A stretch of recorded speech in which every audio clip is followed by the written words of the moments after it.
pemerintah akan membuat satgas terkait dengan PHK.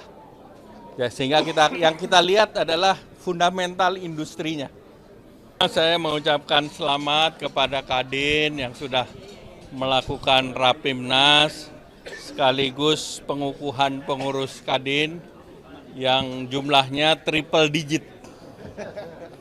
Dan tentunya juga apresiasi temanya adalah sesuai dengan apa yang diprogramkan oleh pemerintah, oleh Bapak Presiden Bapak Prabowo Subianto, yaitu tekan kemiskinan dan mendorong pertumbuhan ekonomi.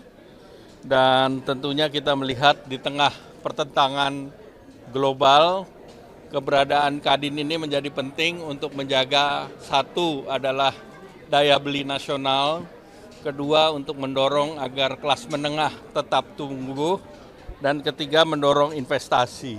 Karena investasi ini menjadi tantangan terbesar ke depan kalau kita mau tumbuh pertumbuhan ekonomi lebih dari 6%, maka kuncinya hanya dua.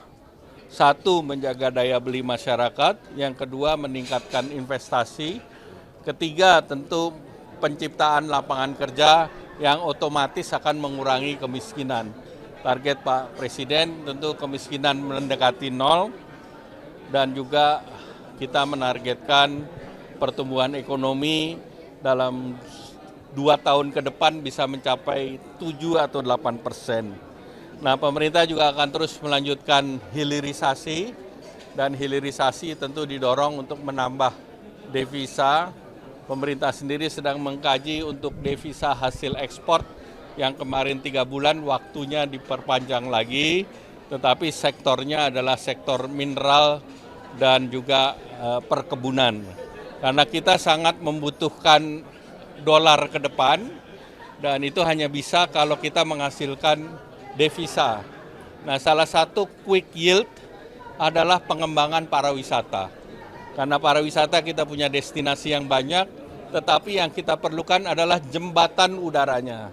Nah, jembatan udaranya adalah kita akan membuat dan mendorong agar pesawat-pesawat regional bisa masuk dalam destinasi kita. Sebagai contoh di Tanjung Playang atau Bangka Belitung, di mana akan dibuka. Demikian pula apabila bencana sudah selesai di Mandalika dan juga di Labuan Bajo, itu bisa ada pesawat regional yang langsung masuk ke sana.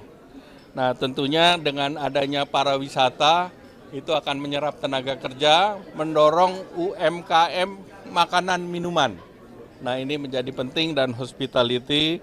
Dan yang terakhir tadi juga saya sampaikan bahwa kerjasama multilateral akan terus didorong, baik dengan level ASEAN maupun G20.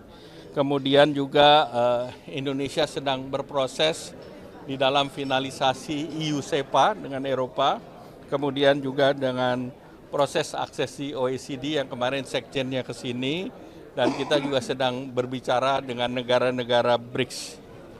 Demikian. Pertama, UMP sudah disampaikan oleh Bapak Presiden,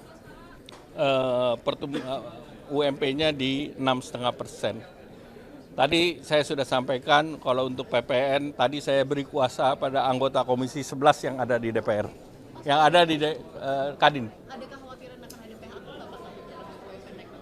Pemerintah akan membuat satgas terkait dengan PHK. Ya, sehingga yang kita lihat adalah fundamental industrinya.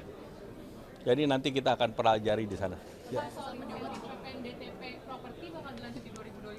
Ini juga akan kita bahas terkait dengan insentif fiskal yang akan disiapkan untuk tahun depan.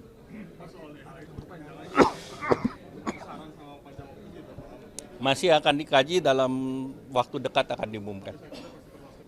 Pasti akan diperpanjang, dan sektornya adalah minerba dan juga hasil dari perkebunan. Dan sekarang sedang kita bahas juga dengan Bank Indonesia terkait insentif yang bisa diberikan. Ya, terima kasih. Terima kasih. Makan bergizi dan lain sebagainya, itu merupakan menyiapkan diri dan mempelajari apa saja yang bisa mensuplai barang-barang yang diperlukan, apakah itu perumahan atau makan.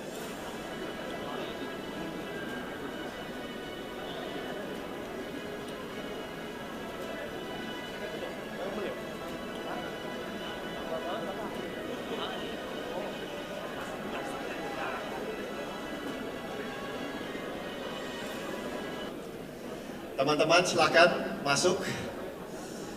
Sekalian laporan Pak Menko. Hashim sebagai Ketua dan Penasehat. Jadi terima kasih, mungkin darah pengusahanya masih kental juga. Terima kasih Pak. Tepuk tangan.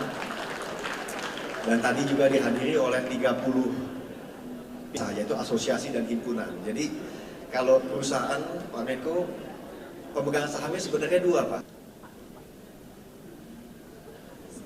Sekali lagi kita berikan tepuk tangan yang meriah untuk Menteri Koordinator Bidang Infrastruktur dan Pembangunan Kewilayahan Republik Indonesia, Bapak Dr. Haji.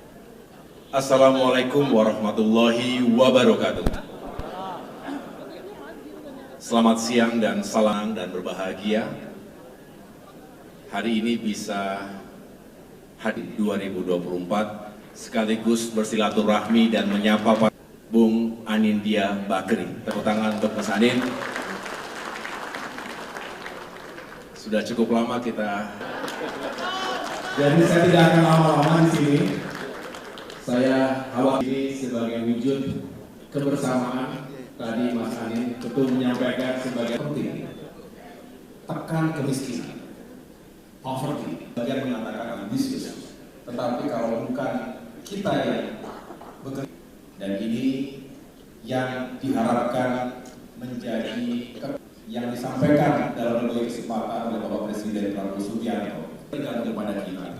Pemerintah tidak bisa sendirian, sehingga melibatkan industri termasuk UMKM ini penting karena jangan sampai kita yang saya sukai dan banggakan Kementerian Koordinator di bidang infrastruktur dan pembangunan kewilayahan ini sesuatu yang pertama sejak dilantik oleh Bapak Presiden untuk benar-benar apa saja yang menjadi permasalahan dan tantangan di bidang infrastruktur untuk disempurnakan. Ada ruang bagi kita untuk melakukan perbaikan.